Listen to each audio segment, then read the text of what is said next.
Coming up on this week's show, we're going to be talking all about Google's recent search quality changes, or not necessarily positive ones, and we'll also be talking about the impact of SGE and if it will even be rolling out in 2024 at this rate. Who knows? All this and more coming up on Search with Candour this week.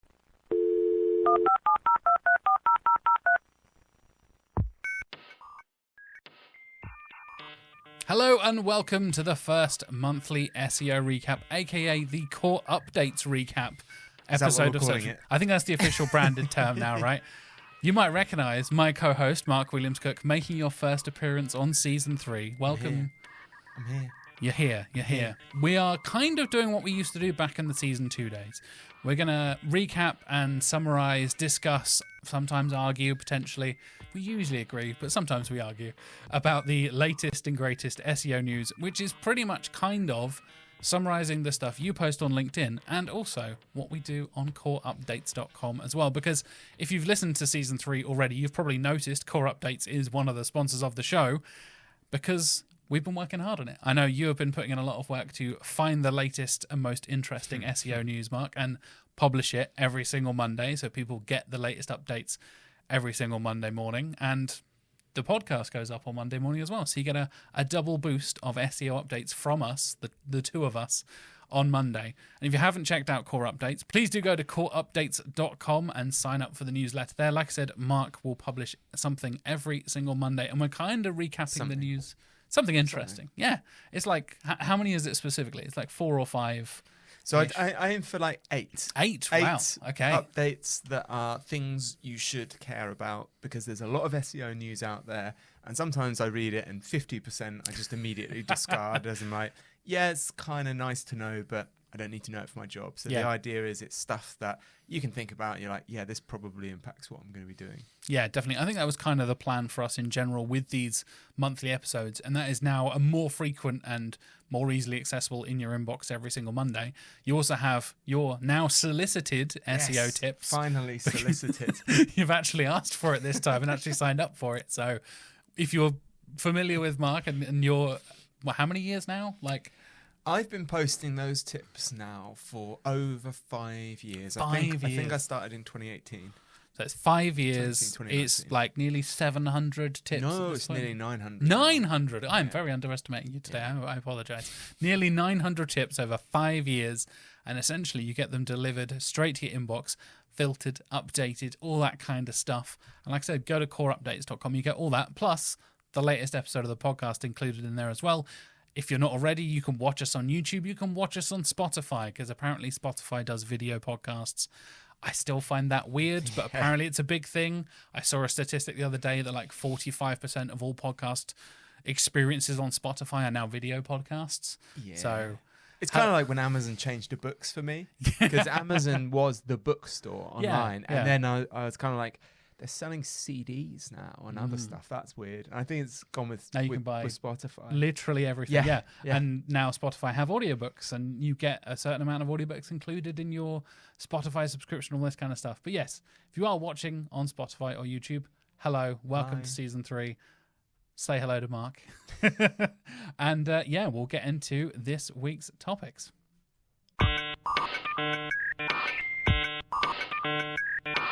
We're going to kick things off by talking about the recent volatility issues and problems we've seen with Google search quality. I think it's been reported by pretty much everybody at this point, from the likes of Lily Ray and Glenn Gabe and Barry Schwartz to literal studies from German universities about this stuff. So, I think it's an interesting topic for us to kind of cover in a bit more detail and kind of collate all of the stuff we've kind of covered over the last few weeks on Core Updates into a collected kind of thing. So where would you like to start, Mark? Should we start with this German study? Because I find it pretty weird and pretty interesting. Yeah, I think that's a really nice place to start, that this has become such a topic that it's got the interest of people outside of SEO talking about it. So this was actually, a study done on the quality of search engine results. And I think it was specifically around product terms, if that's right? Yep. So it's from, I will not try and pronounce their names. I apologize, people who have contributed to this study. But it's from Leipzig University and Bauhaus Universität Weimar, which I busting out a little bit of German there. Nice. And Scads AI, a company that was partnered with those universities as well. And it was, kind of analyzing a lot of different things around product results specifically and looking at basically how much of it has changed and what kind of spam people have been seeing and all this kind of stuff. And if you've been on the SERPs recently, ladies and gentlemen, I don't know if you've noticed, there's a lot of spam about. And I have noticed it now, not even in everyday life and like just talk about it on the podcast, because again, it comes up a fair amount.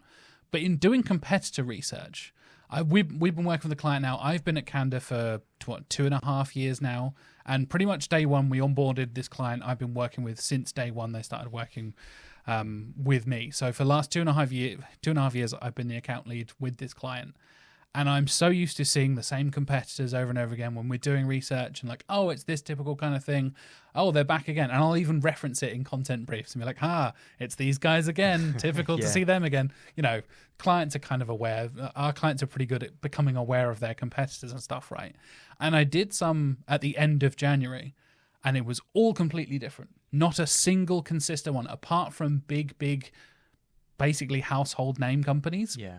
All of the usual suspects who were in the similar sort of industry kind of bracket as the client I was working on were nowhere to be seen. It was completely different range of people. I was like, what is going on here? And I was trying to work it out, and I was looking through a few different tools to see like SERP changes and stuff, and it is all over the place right now. Since sort of like November last year, which was kind of when I was last working on content briefs, coming through to then kind of doing an update of those competitor research things, it's gone nuts. And I think seeing things like we talked about the UGC, the rise of UGC, and so much of Quora and Reddit coming up. I know Lily Ray had a fantastic tweet. We talked about, I think it was doubling in visibility, wasn't it? Yeah, or it's something? like double, triples. Yeah. It's 7 times now. If you see the graph, if you're watching on screen on YouTube, it's gone whoosh and gone straight up, basically vertical. And that is kind of terrifying. Reddit is kind of taking over the SERPs at the moment. And it's a weird thing for me. I find it very strange. Look, we talked about the whole adding Reddit as a suffix to the end of searches before, didn't we? And that's still a thing I'm sure plenty of people do. You kind of don't need to anymore. You just search for anything and you kind of get Reddit, right? Yeah. I mean, so these are specifically tied to Google updates that we've seen. And I mean, I had my nose a little bit out of joint, as we talked about, because it kind of killed my little fun side project, which I've done nothing wrong with, but I took it on the nose and accepted. Sometimes you get collateral damage. You know, it's not the strongest site. I hadn't put loads into it, but I was a bit like, that's a shame, because it's a decent website and I genuinely think the content is better. Now, why I think this is important for people listening and people running companies and people that rely on organic traffic for search, as we've had new potential clients come to us and say, hey, we'd like your help with SEO because our search traffic's falling. Yeah. Right? So I'm dealing with one of these at the moment, and I've looked, and they've kind of slowly been decaying because they hadn't really done a lot for their site for a few years, but there's this more marked near the end of last year. It's really started dropping, which in my mind is no doubt related to the helpful content update. And they've had a technical audit done, and they're trying to rush out all these changes. And I was emailing this week saying, look, technically your site is what it is and is what it always has been. So it's very unlikely that this last kind of quarter drop is actually technical in foundation. Because if anything, Google should get better at understanding the nuances and complications of the technology. It's more likely that Google's decided they want to rank, rightly or wrongly, different types of content. And certainly you can see, you know, the Reddit graph is a really good example. 7xing their search visibility over 3-4 months. Reddit was already a massive site. Yeah. So we're not talking like, you know, it's a doubling from silly little numbers. It's not your typical LinkedIn graph. It's millions and millions and millions of queries and tens of millions in traffic that they're now getting that they didn't have. And I made the comment months ago saying, I think this is probably the worst I've seen Google in a while. Yeah. And actually now I think as this has rippled out, that's the general consensus, not just from, external researchers, from people, like Lily Ray. I take great pleasure looking at all her tweets and examples. And, the other examples are the cracks that have now opened up in the algorithm, right? So she gave some great examples of all of the UGC spam we're seeing. So this is where people have figured out that Google is loving to rank sites like Reddit, sites like LinkedIn, like you said, these household names. And we talked about those LinkedIn articles not too long ago as well, where you're encouraged to contribute to it now, right? Exactly. So LinkedIn is kind of encouraging this process as well. So we've seen these examples now of, Lily's given a specific search term where you see LinkedIn, YouTube, the community.zoom, Google Groups, GitHub, Microsoft Feedback Portal, Google Play, all targeting the same spam terms and being visible in Google because it's like, for whatever reason, it doesn't really matter what technically you want to attribute it to, but it trusts, obviously, these websites, these domains, these entities, however you want to pin it up, and trust these sites. And they're all household names. You just listed Microsoft, YouTube, LinkedIn, Zoom, GitHub, Zoom, So not only have they perhaps, and you can argue it, reduced search quality with this update, but that's going to be compounded by the chinks in their armor that have become more obvious. Spam is going to spam, and that's actually what it says in the study. When I was looking through it, it was like 1,000 product terms that they were using, and they did say it was product review terms. Actually, they were specific looking for, and they said there's been a decline over the last year in Google search quality, and actually, in fairness, over all search engines, they said they had seen a decline, and they said they noticed a slight turnaround in results from Google near the end of the year. Obviously, Google's been pushing out, we know, those different review updates. So Google's aware it's a problem. What kind of irritating was there was a Google spokesperson that replied to the study, basically being like, well, you've only looked at this specific set of results. It's like, yes, but product results are obviously really important. I have the exact quote here. In fact, a Google spokesperson told Mashable, which is the article we'll link to if you want to check it out in the show description, doesn't reflect the overall quality and helpfulness of search. And they emphasize that the study only focuses on a narrow set of queries, namely product searches.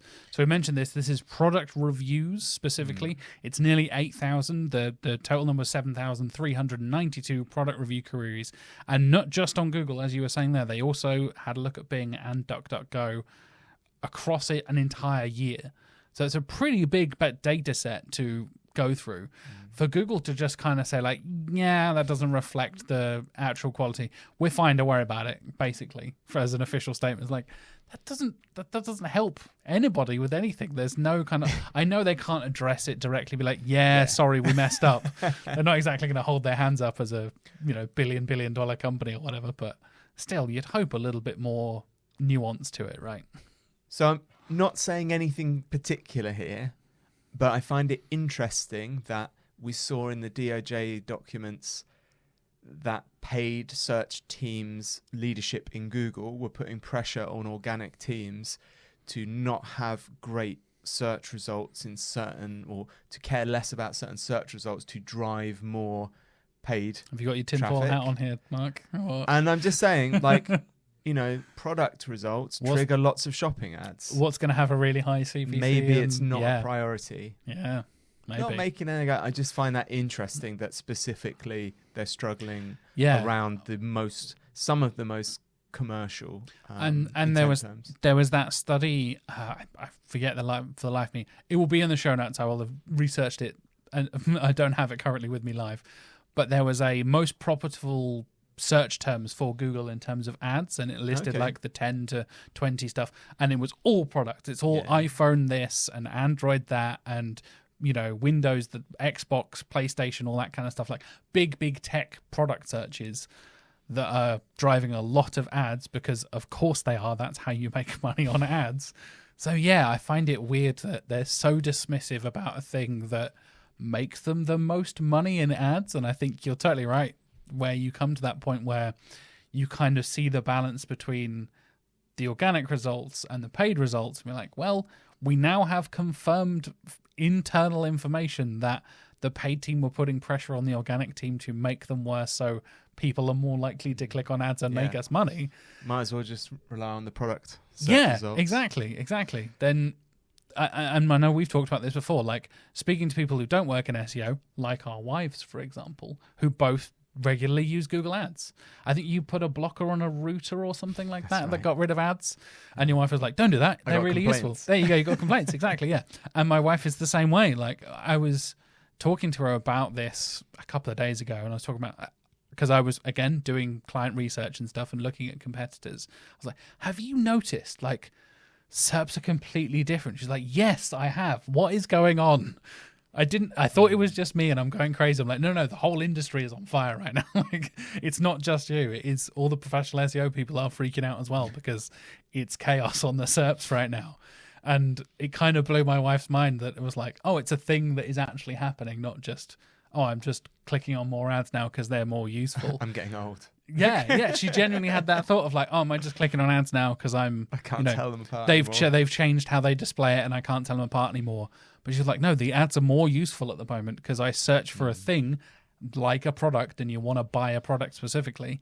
You click on the ad because it takes you straight to a landing page that has the product on. Yeah. Again, without going too deeply into this, there was the letter published this week from the Googler that was essentially complaining about the lack of long-term vision with Google, and obviously about all the recent layoffs, and about kind of short-termism, if you like, in leadership, and that aligns with maybe decisions that are made with ads in that, yes, if search results, organic ones, are less helpful, more people will probably click on ads.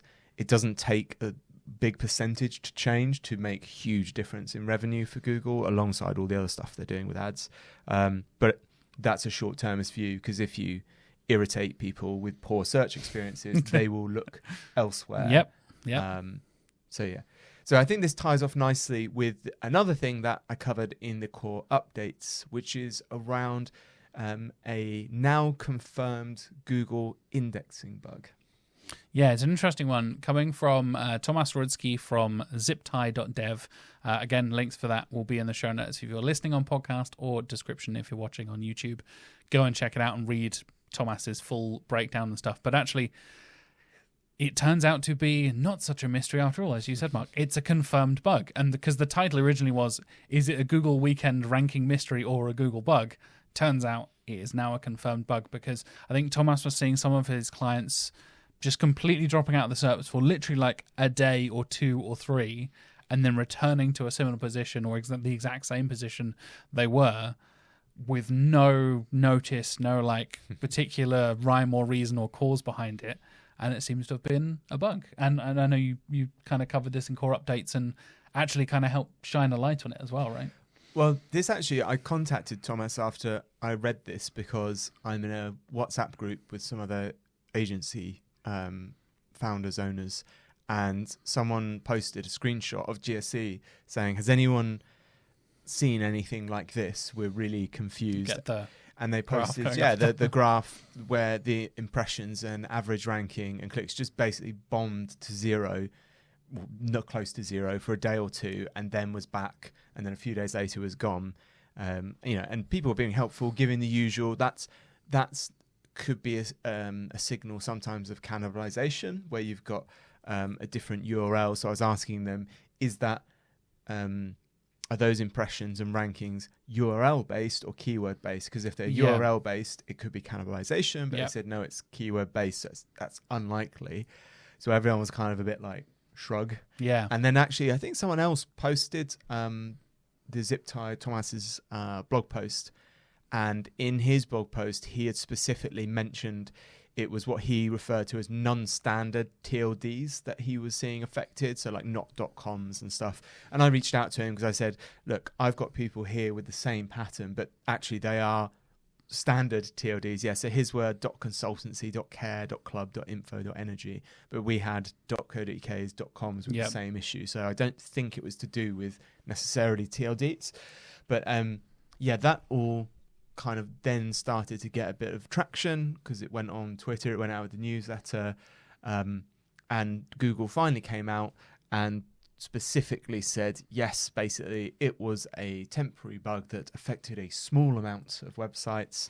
I don't know what small amount means to Google, because when you're indexing 500 billion pages, it affected less than 1% of sites. It's like, that's a lot of websites. Yeah. But yeah, they said it's now resolved, so you shouldn't see it. But again, I think that's really important to know. If you're managing a site and you've got a boss or a manager, and maybe you have a business that thrives on the weekend, and your search is bombed to 0 every weekend, it's like everyone's going to be looking at you like, what's wrong? Yeah. And can you please fix it? Yeah. And then it can be hard sometimes to get as much as people like, John Mueller especially are really helpful. I mean, I saw him, he was answering people's questions on LinkedIn and stuff on Christmas Eve, Christmas Day, New Year's Eve and New Year's Day. Good for you, John. Yeah. Thank you so much.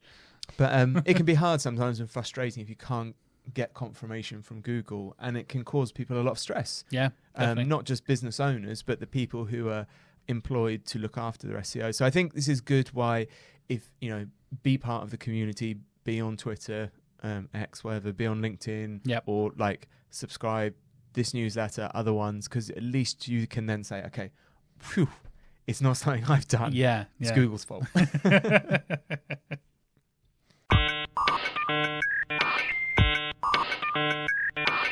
If you're a long-time listener of the show, you've probably heard Mark and I talk about how important user engagement metrics are to keep track of these days. Today's sponsor, Positional, actually helps you eliminate the guesswork and time-consuming practices many of us still use for our content optimization strategies.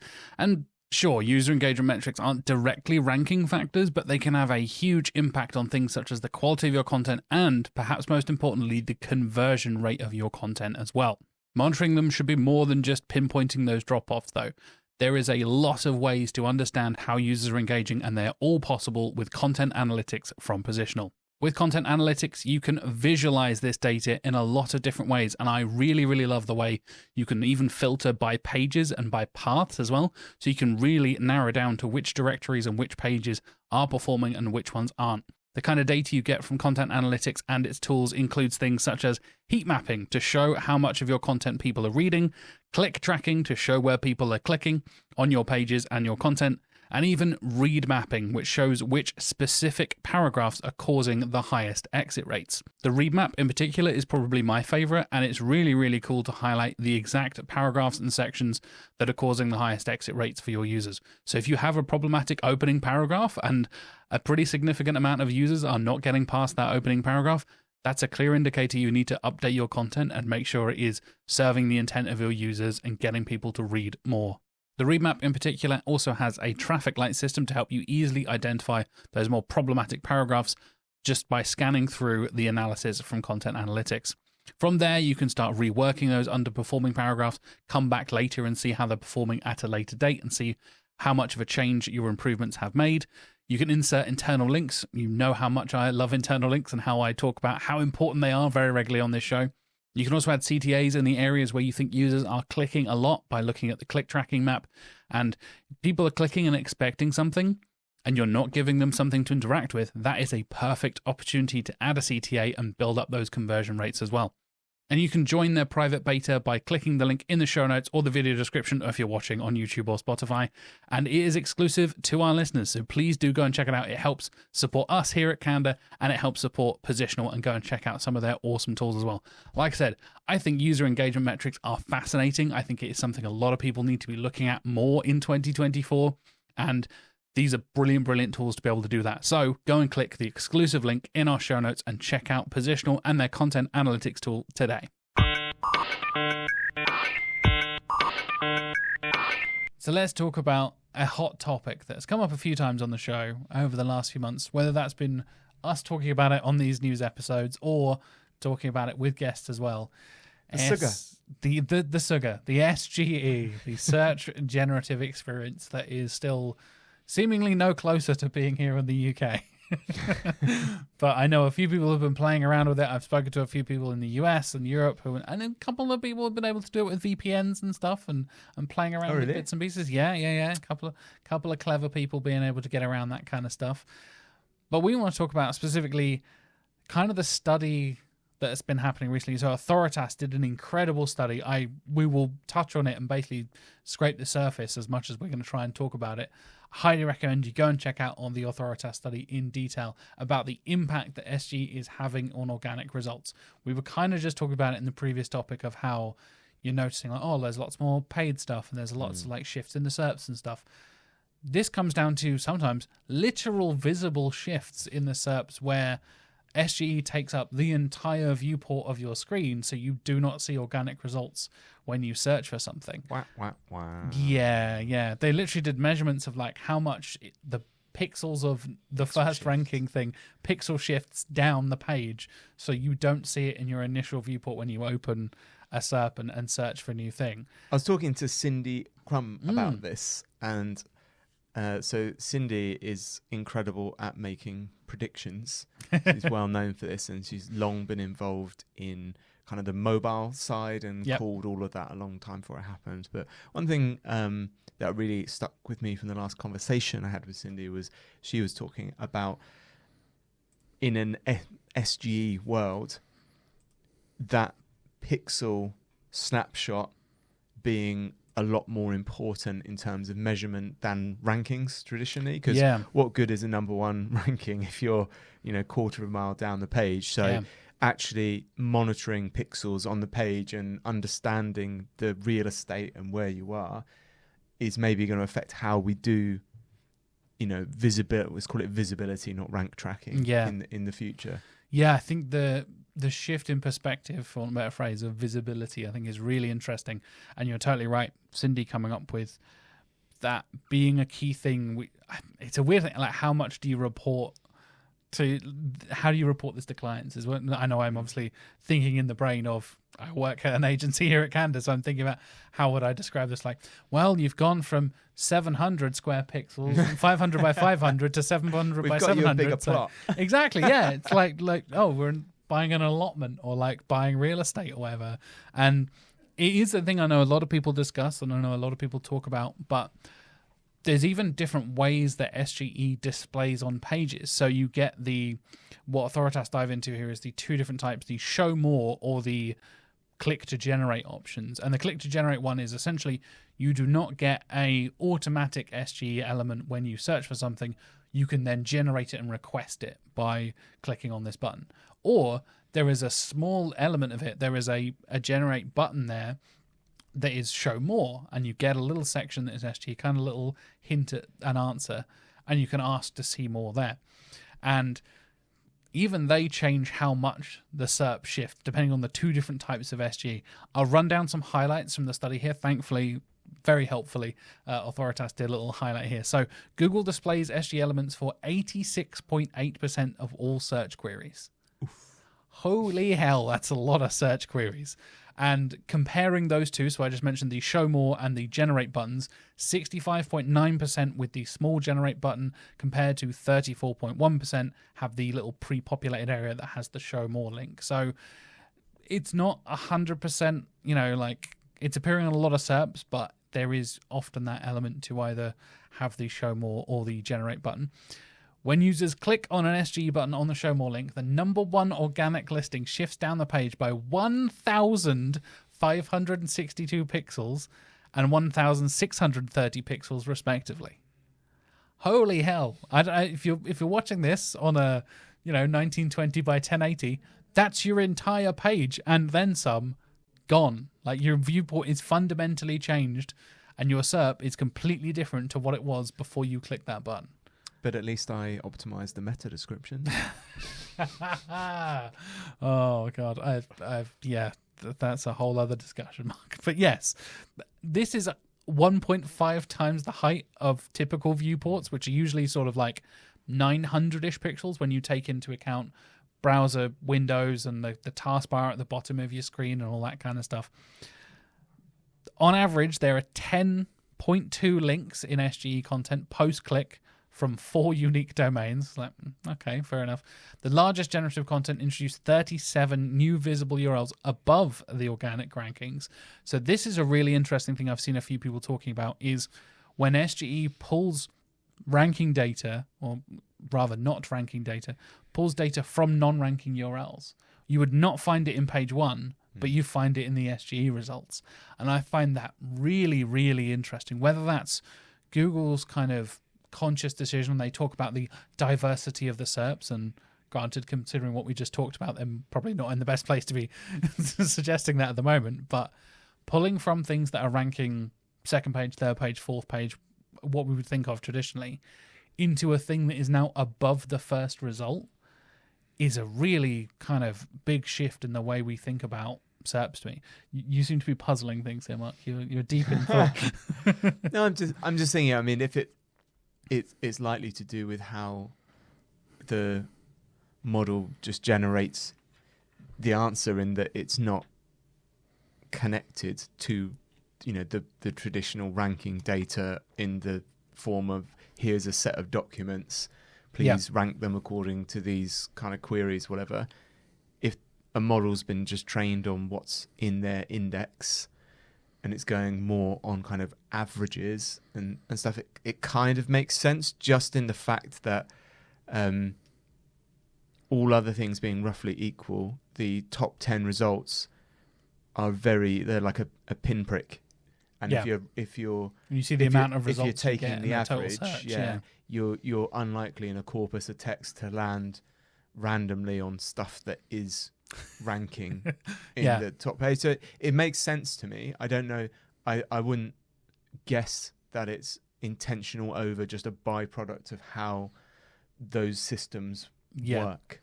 So the statistic behind this is 93.8% of generative links from this study in this data set came from sources outside top-ranking organic domains, with only 4.5% of generative URLs directly matching a page 1 organic URL, and only 1.6 showing a different URL from the same organic ranking domain. So I think that's pretty interesting. Like you said, if it's working on it's completely unrelated essentially to the organic side of things. It is pulling from. Well, I reckon they're giving place, it. right? They're saying these are good sites, therefore. So it's like we know that site quality is related to your ability to show rich results in Google. Like, if you have a site Google doesn't think is of good quality, you won't ever be elected for PAA results.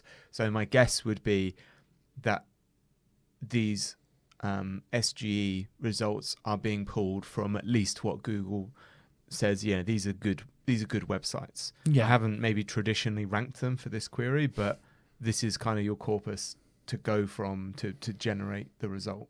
Yeah, that's an interesting one. And I think when we think about site quality and stuff, and I know there was also a recent discussion about how much schema turns out plays into featured snippets and stuff, people talking about getting featured and all that kind of thing, and how important the on-page content is when you're thinking about a site that is overall quality but maybe not getting the rankings, and again, this is not the word to use, but that it deserves from the seeming site quality.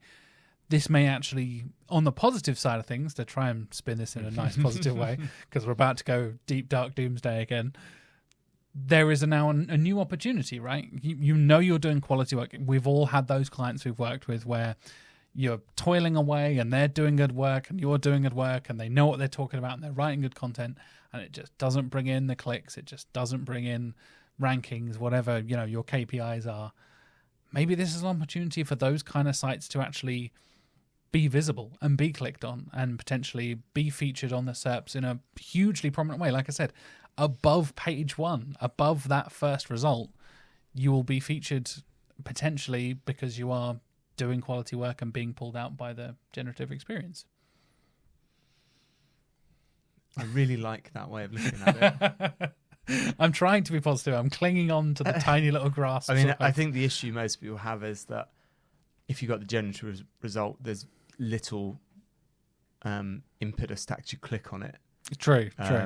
But then that's been an argument since featured snippets. I think that a couple of interesting maybe bits from here as well that we haven't talked about yet is this show more or generate button. Yeah. Because to me as well, that is likely there due to cost. Because there is a huge cost.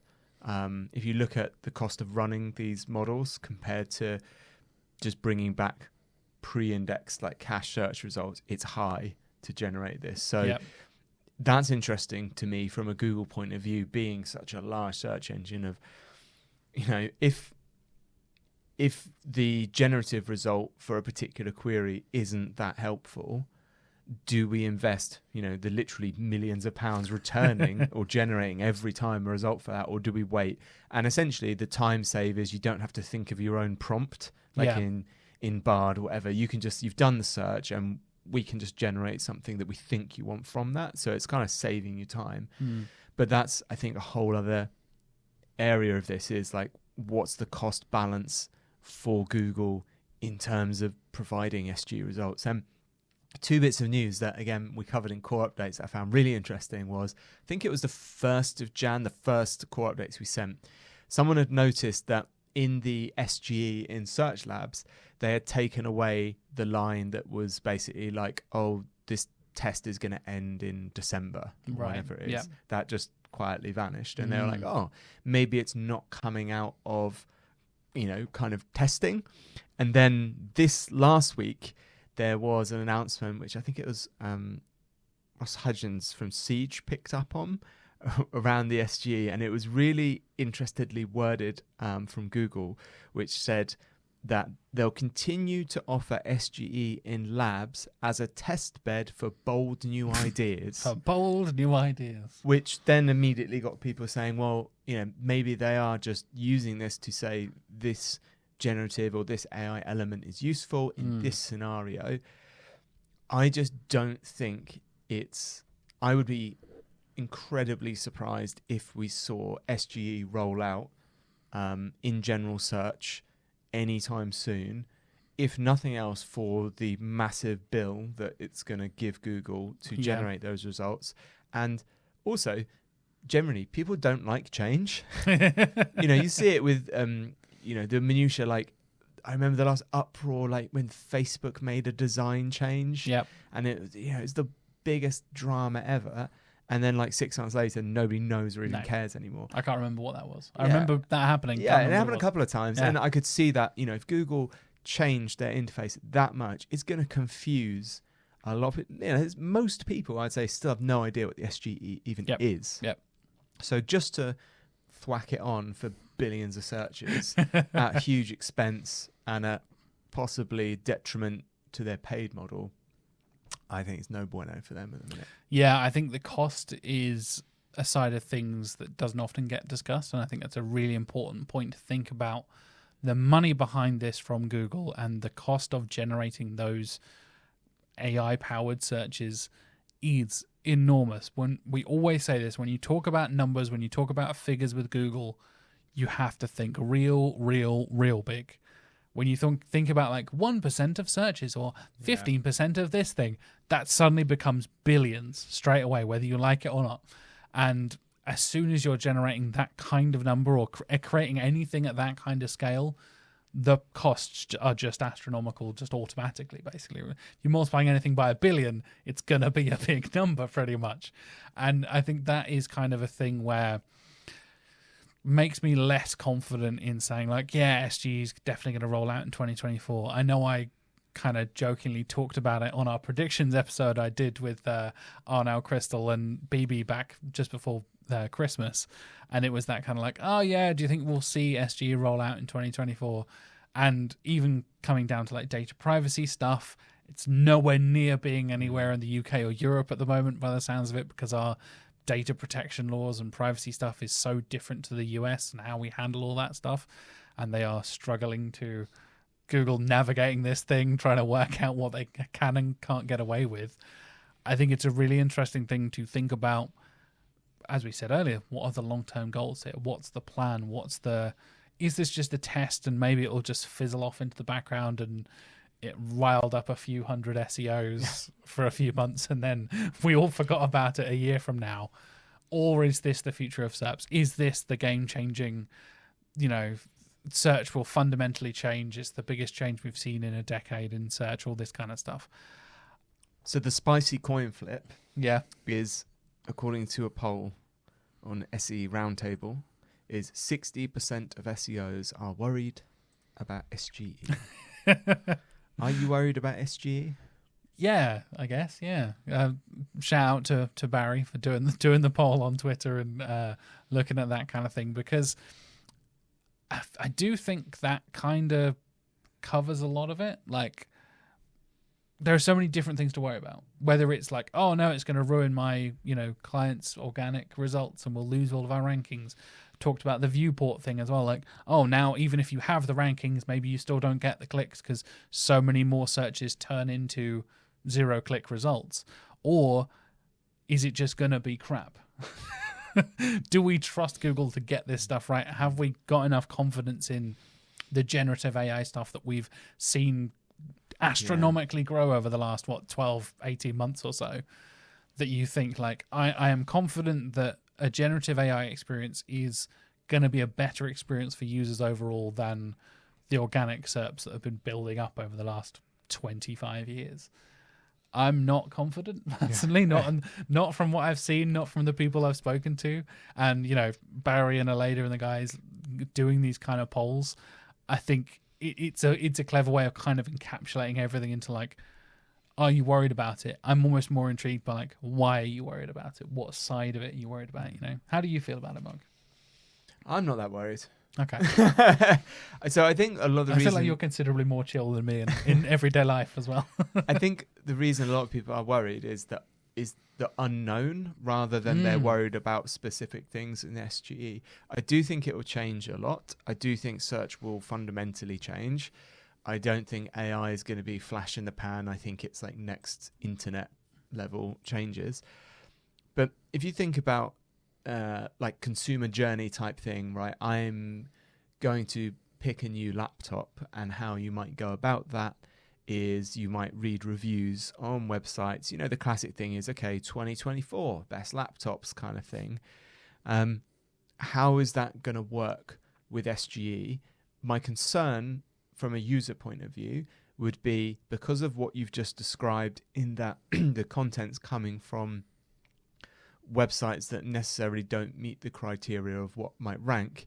Yeah. Can we trust the generative result with information like that if it's coming from just like any source? So I guess we need to understand more about how those models, because like ChatGPT doesn't do a great job of this, is getting those places.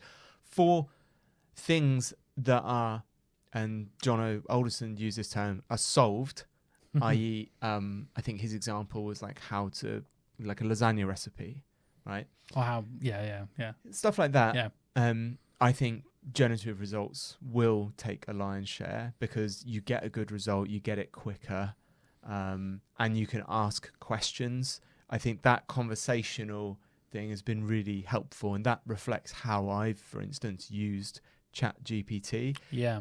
So I use it on patents, for instance.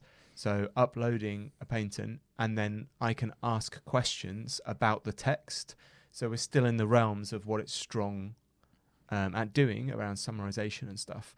But like that, that's a solved thing. The patent is solved. Yeah. The information that's in there is in there. Yeah. And therefore it's just how I interact with it. So that's what I guess for bits of data that you could class like that in search, I think SGE type conversational searches will be there. I think there's a whole bit more commercial around who do we trust because this is the whole thing about brand, right? You trust brands like as a proxy for people. Brands are like a collection of people that act in a certain way and have certain values, therefore you can trust them, right? How do you get that with a generative experience? It's more, you could be like, look at the top 10 review websites and tell me which laptops are rated best this year. But again, you don't know who you're listening to. So you're asking for mediocrity. You're asking for the average. And I just don't think, I think there's lots of areas where you don't want the average. That's like the starting, that's a starting point of a journey. So I think, again, a lot of the stuff we do for SEO currently will apply to getting visibility in SG things, but I don't think it maps to what we require as users as we get down to the sharp end of, okay, who's going to do my knee surgery? I'm not going to take a generative recommendation from that. I'm going to want to see, the websites and the people to understand that. Yeah, I think that's a good place to end off. Yeah. It's a good place to wrap up. Yeah, definitely. Well, folks, let us know what you think of SGE. Are you worried about SGE? Let us know in the comments down below. If you're watching on YouTube, please do subscribe and like and all that kind of YouTubey stuff that I've still not got into the habit of saying during a podcast because I'm so used to audio form at this point. Let us know what you think about the quality of Google search recently as well, because two very hot topics full of discussion, I think. So please do let us know about that. Like I said, shout out to our sponsor, Positional.com. Go and check those guys out. And, of course, CoreUpdates.com. Go and subscribe to that, and you'll get updates, including the latest episode of Search for Candour, Mark's solicited SEO tips, and all the latest and most important SEO news every single Monday. Until next week, thank you so much for listening, and we'll see you next week. Goodbye.